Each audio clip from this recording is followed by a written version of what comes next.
A new data center is coming to the North Loop. Business leaders see it as a potential fix to downtown's vacancy problem. Yeah, opponents see it as a risky use of resources. Fox 9's Emily Pofahl is live near the Star Tribune's now closed printing facility.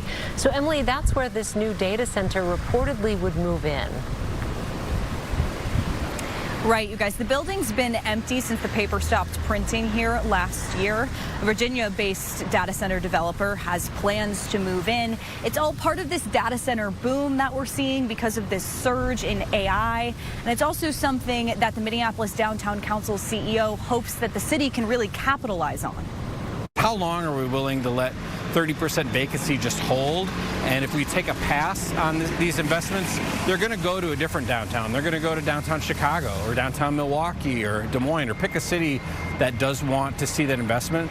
And it's a true investment in our economic development infrastructure here too. The news comes as a shock, though, to some neighbors worried about noise, electricity, and water use, especially considering the city currently has a moratorium on data centers larger than 350,000 square feet.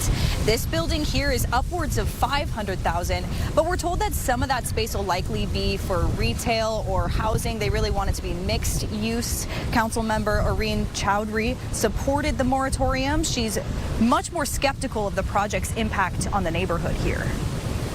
On our end, what we're working on right now is talking about what are the necessary disclosures that we have to require out of data centers. Where are data centers not allowed? And then how big can they be? What can we do to do like an environmental impact assessment? So, Emily, on that question of how big they can be, we just heard there, the skepticism remains. Could we see more of these smaller data centers popping up in skyscrapers, for example, downtown? Right. Well, the Minneapolis Downtown Council CEO says yes. He says that he's looking for maybe 6 to 10 more in downtown. And like you mentioned, these wouldn't necessarily fill up these skyscrapers, right? It would be more of something that's limited to 1 or 2 floors. He says he acknowledges that data centers aren't really known for bringing in a lot of long-term jobs. So there needs to be that equal investment in other things like residential and retail, too. And I do also want to mention that I reached out to the developer Legacy Investing for comment tonight, but I haven't heard back. Reporting in Minneapolis, Emily Pofahl, Fox 9. All right, Emily, thank you.